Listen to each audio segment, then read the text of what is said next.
Good evening sir, আমার নাম অসাদা জাগরা, আমি একজন আইনের ছাত্রী। প্রথমেই আমি আপনাকে ধন্যবাদ জানাই সন্ত্রাস ও ইসলামের উপর এই বক্তৃতা দেওয়ার জন্য।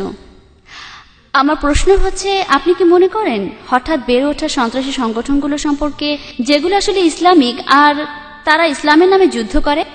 আর আপনি বলেছেন ইসলাম নির্দেশ দেয় যে নারী, শিশু, বৃদ্ধদের ক্ষতি করা বা হত্যা করা যাবে না, কিন্তু অনেক বোমা বিস্ফোরণ হয়েছে যেখানে নারী ও শিশুরা মারা গেছে। আপনি কি এটার সম্পর্কে কিছু বলবেন? Thank you.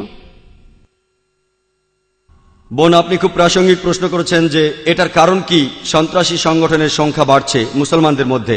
অনেকগুলো বোমা বিস্ফোরণ, আর বিশেষ করে যখন ইসলাম বলে যে আপনি শিশুদের হত্যা করবেন না, এর কারণটা কি? আর এটা খুব সুন্দর একটা প্রশ্ন।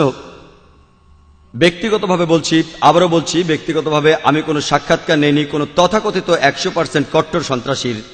তবে আমি কারণটা বলতে পারি, যুক্তি দিয়ে বলতে পারি কেন এই ঘটনাগুলো ঘটছে। প্রথমত, কিছু মানুষ হয়তো আসলেই নিরীহ মানুষের উপর অত্যাচার করছে। কিছু মুসলমান হতে পারে ভুল পথে চলছে, তারা হয়তো মানছে না কোরআনের নির্দেশ। যেমন প্রত্যেক গোষ্ঠীতেই কিছু কুলাঙ্গার থাকে, এদের মধ্যে একজন সন্ত্রাসী মানব ইতিহাসে। কে সেই লোক? সে হিটলার। সে হত্যা করেছিল 60 লক্ষ ইহুদিকে। তো আমি কি বলতে পারি খ্রিস্টান ধর্মের জন্য দায়ী?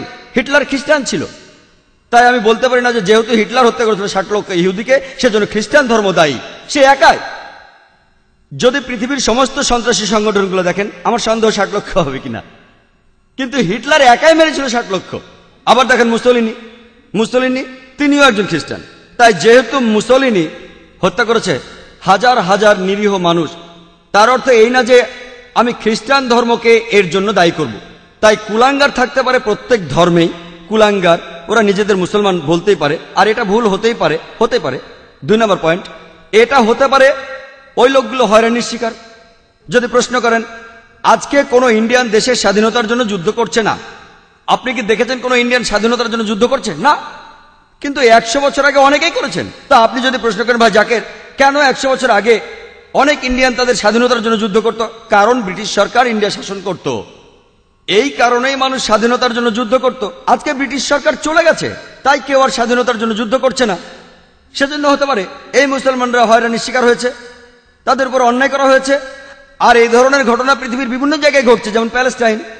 যদি আপনি ইতিহাস দেখেন তাহলে আপনি সেখানে দেখবেন, যদি আপনি ইতিহাস ঘাটেন আপনি দেখতে পাবেন যে তারা আসলেই হয়রানির শিকার হয়েছে।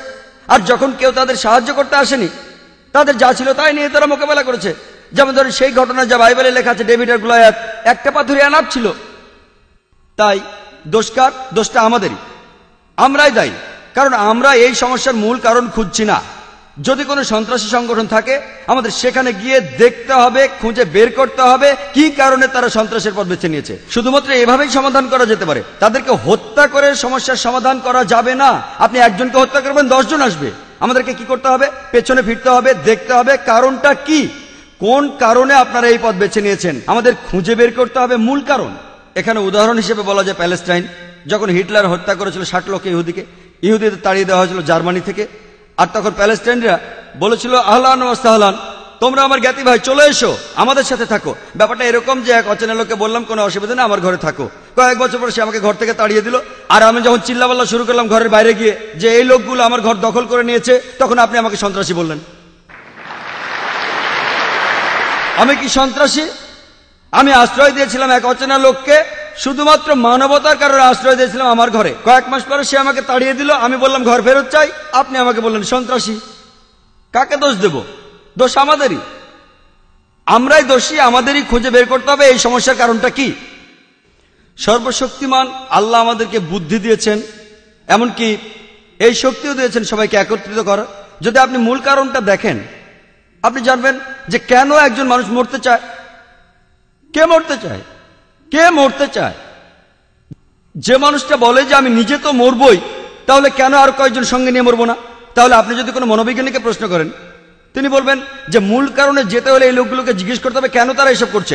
আর অনেক সময় আপনি দেখবেন যে এর পেছনে কোনো না কোনো কারণ আছে। আর কারণটা হতে পারে তারা হয়রানির শিকার হয়েছে। আর কিছু মানুষ হতে পারে আসলে সন্ত্রাসী। কেউ মানুষকে ভয় দেখায় টাকার জন্য, কেউ খ্যাতির জন্য, কেউ রাজনীতির জন্য। তাই আমি একমত বোন, তবে বেশিরভাগই আমি মনে করি তাদের হয়রানি করা হয়েছিল। হতে পারে তারা মুসলমান, হতে পারে হিন্দু, হতে পারে খ্রিস্টান।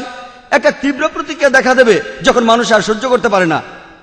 তার উপর যে অত্যাচার হচ্ছে তখন সে প্রতিবাদী হয়ে ওঠে। আর মনোবৈজ্ঞানিক বলেন, আমি একজন ডাক্তার, আমি বলতে পারি যে তারা শোধ নেওয়ার চেষ্টা করবে, এটা মানুষের স্বভাব।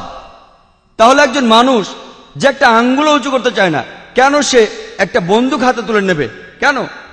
তাহলে আমাদের কি করতে হবে? আমাদের মূল কারণ খুঁজে বের করতে হবে আর চেষ্টা করে সমস্যার সমাধান করতে হবে। এটাই একমাত্র উপায় সবার ভালোর জন্য, যে এই সন্ত্রাস নিরীহ মানুষের উপর বন্ধ করতে হবে আর সব মানুষ যেন একসাথে থাকতে পারে এক জাতি হিসেবে।